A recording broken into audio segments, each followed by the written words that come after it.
Nuevamente ya estamos juntos. Esta es nuestra tercera enseñanza en la cual estamos hablando sobre el trabajo celular y cómo seleccionamos a nuestros Timoteos, a las personas que nos van a ayudar a poder llevar a cabo la obra de Dios, pero al mismo tiempo estamos cumpliendo con la visión que es hacer discípulos. Acuérdense, hacer discípulos no solamente enseñar una clase o tener una reunión, es, en primer lugar, nosotros necesitamos estar conectados a la fuente que es Cristo, para poder transmitir a otros lo que nosotros recibimos de Él.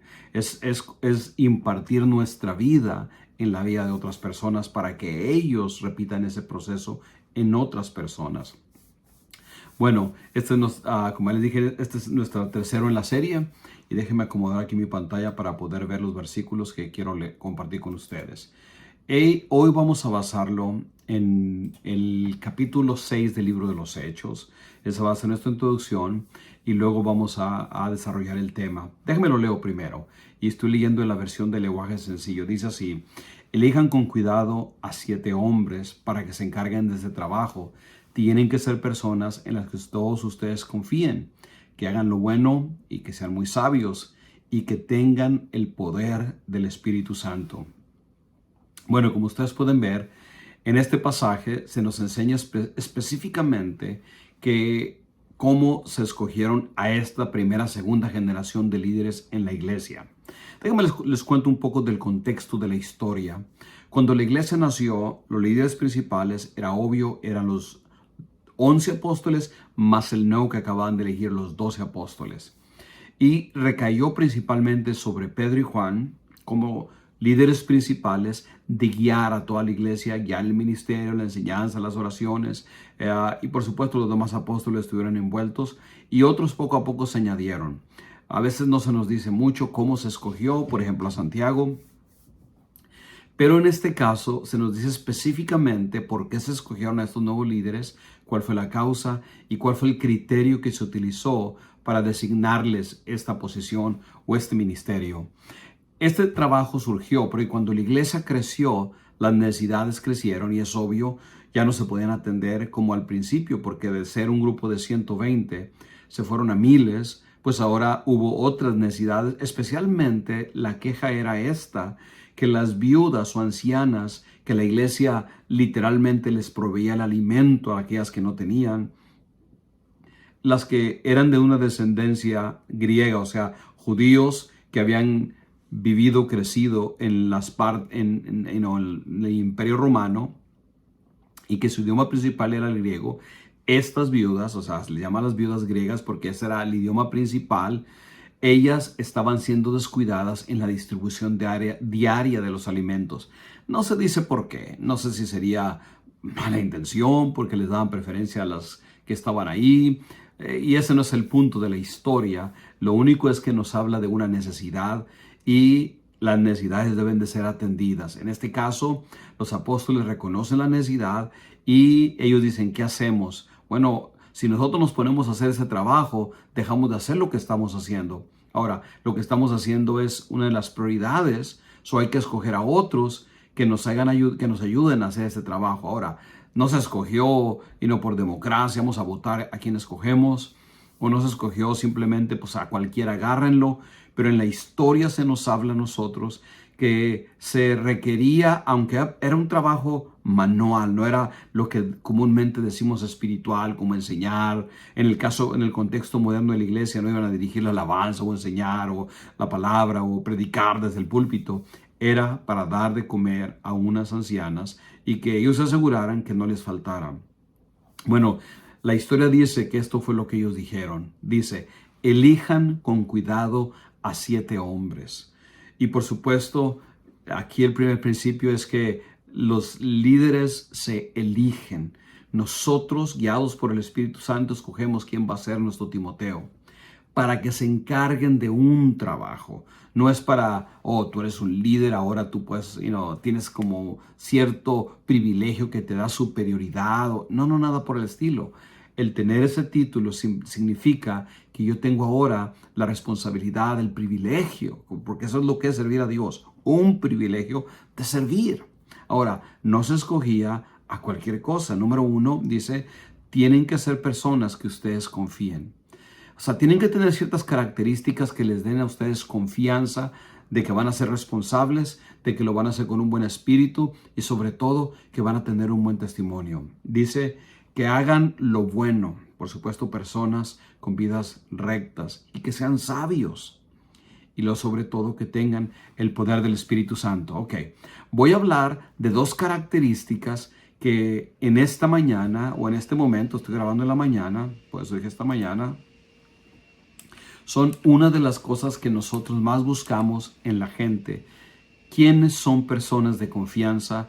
¿Quiénes son personas sabias? ¿Quiénes son personas que les podemos confiar? Número uno, tienen que ser personas que tienen una vida disciplinada de oración. No dije que son personas que oran 10 horas diarias o 1 hora.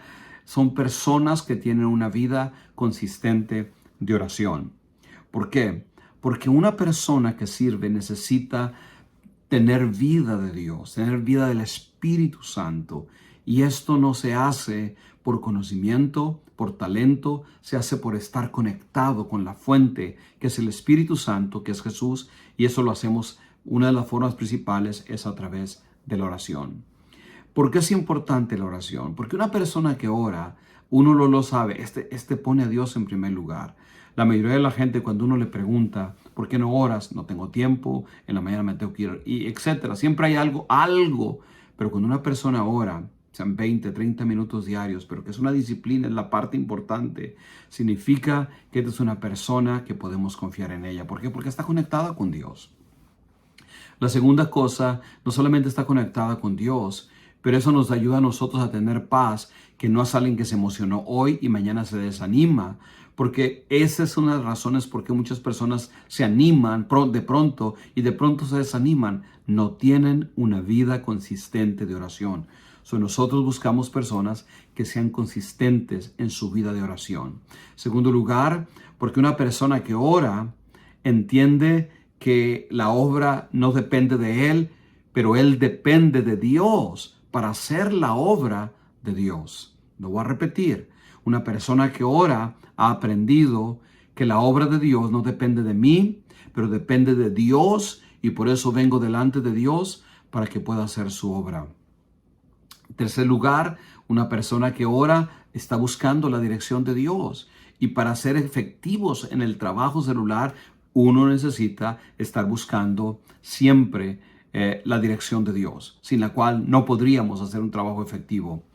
La otra cosa, una persona que ora no va a dividir la iglesia, no va a dividir el grupo. ¿Por qué? Porque si verdaderamente está conectado con Dios, Él va a transmitir eso a la gente y va a transmitir unidad.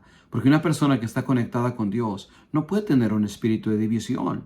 De hecho, eso pasa cuando la gente deja de conectarse con Dios, que empiezan a trabajar para ellos o para alguien más y no para engrandecer el cuerpo de Cristo. Número uno, necesitamos buscar personas que oren, que tengan una vida consistente de oración. Ok. Segunda cualidad que nosotros buscamos en la gente que estamos formando para que sean los futuros líderes o que sean nuestros Timoteos, como lo hemos estado manejando.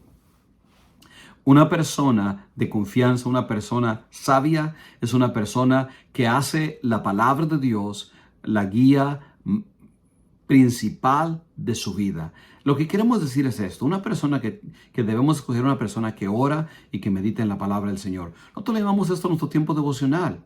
El tiempo devocional es una combinación de orar, leer la Biblia y luego meditar y luego después orar en lo que uno leyó o estudió. Eso es bien importante. ¿Por qué?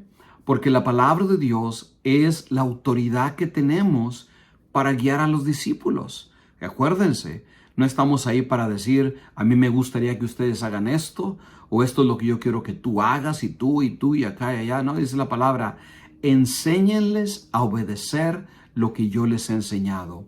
Si el creyente no sabe, no ama la palabra, no puede definitivamente ser un líder celular.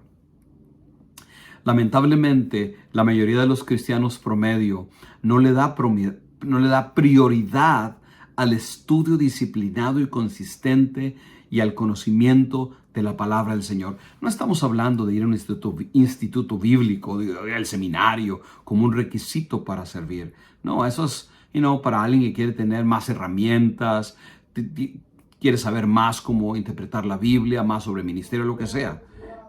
Pero para el ministerio que nosotros estamos formando, líderes que formen líderes o discípulos que discipulen a otros, que sean capaces de discipular a otros, se necesita el conocimiento básico, devocional de la palabra del Señor. Una persona que evita, como la escuela de discipulado o las clases, o ustedes lo ven, por ejemplo, como a veces pasa a la hora de la predicación, alguien que se sale, que frecuentemente que no está tomando notas, que no tiene la Biblia y nada, pues no es una persona que ama la palabra de Dios. Y nosotros tenemos que buscar o enseñar para que si no son, la gente empiece a tener esa característica en su vida. Eso es bien importante, ya vimos los dos elementos. El primero de ellos fue que nosotros escogemos personas de confianza, personas de sabiduría que tienen como fundamento, o sea, yo no puedo tener ni sabiduría, ni puedo ser una persona confiable ni buena, sino oro y no medito en la palabra del Señor. Esto es lo mínimo que nosotros buscamos en las personas que estamos levantando como líderes. Bueno, aquí les dejo esta palabra. Les motivo y adelante en el trabajo de hacer la obra de Dios. Que el Señor les bendiga.